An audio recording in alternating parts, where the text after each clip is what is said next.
শখের বয়সে শখগুলো পূরণ করতে না পারলে 60 বছর বয়সে সেটা নট অ্যাকসেপ্টেবল। তো হ্যালো এভরিওয়ান, আসসালামু আলাইকুম। আজকে সকাল থেকে ভিডিওটা শুরু করছি। আজ অনেক দিন পর একটা বড় ভিডিও আপলোড করছি। আজ যেহেতু আমার হাজব্যান্ডের অফিস অফ, তো আজকে সকালে আগে খাবার খেয়ে তারপর দুপুরে রান্না শুরু করব। তো এখানে আমি আলু ভর্তার সাথে ডাল ভুনা ধনিয়া পাতা দিয়ে করেছিলাম, তো সেটা দিয়ে ভাত খেয়ে নিয়েছি এবং দুপুরের রান্না শুরু করে দিয়েছি।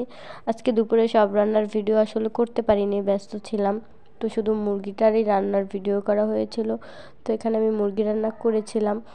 তারপরে দুপুরের দিকে আমার ভাগ্নিরা বাইরে গেছিলো, ওরা একটা গোলাপ নিয়ে আসে, সেটাই আমি একটু ভিডিও করছিলাম। দেন তারপর আমরা সবাই বিকালে 10 নম্বরের দিকে গিয়েছিলাম হোপের ওই দিকে আমার ছোটো ভাগ্নিটার জন্য শীতের একটা জ্যাকেট কিনবো।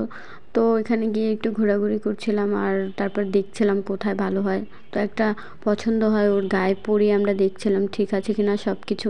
তো ওর এটা পছন্দ হয়, ওটা কিনে নিয়ে আসি। আর অন্যান্য জিনিসও দেখছিলাম। আর আর্টিফিশিয়াল ফুলের দোকান ছিল পাশেই একটা।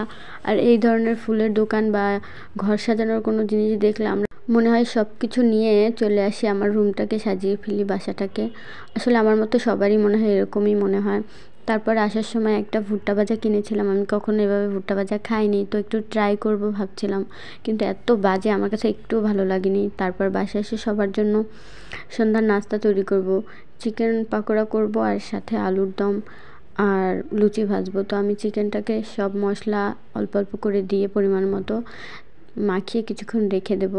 তারপরে ডুবো তেলে ভাজবো, কিছুক্ষণ আমি মাখিয়ে রেখে তারপরে ডুবো তেলে ভাজছি। আর খেতে কিন্তু একদম দোকানের মতনই হয়েছিল, মনেই হয়নি যে বাসায় তৈরি করেছিলাম।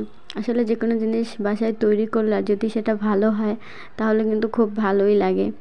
তো আমি সব মুরগিগুলো একে একে ভেজে নিয়েছি। এবার লুচিগুলো আমার ভাগ্নি বেলে দিচ্ছিল আর আমি ভাজছিলাম। মাশাআল্লাহ লুচিগুলো খুব ফুলকো হয়েছিল, আমার হাজব্যান্ড খুব প্রশংসা করেছিল লুচিগুলো দেখে।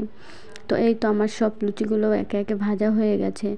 এরপর আমি আলুর দমের জন্য সব মশলা দিয়ে একে একে কষিয়ে নেব। আমি আলুর দমটায় কোনো তেমন আলাদা কোনো মশলা দেইনি, শুধুমাত্র পাঁচফোড়ন দিয়েছিলাম। তো পাঁচফোড়ন আর আলুগুলো দিয়ে এখন ভালো করে কষিয়ে আমি পরিমাণ মতো ঝোল দিয়ে দেবো।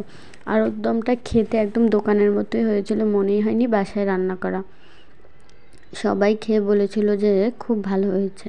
তারপর বাসার এখানে দেখি নিচে ফুচকাওয়ালা এসেছে, তো কিছু ফুচকা কিনে নিয়ে আসি। আসলে এই ধরনের ফুচকাগুলো দাঁড়িয়ে থেকে খেতে ভালোই লাগে বাহিরে।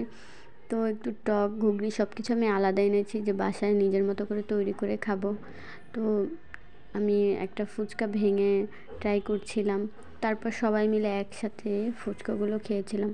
তো আল্লাহ হাফেজ, সবাই ভালো থাকবেন।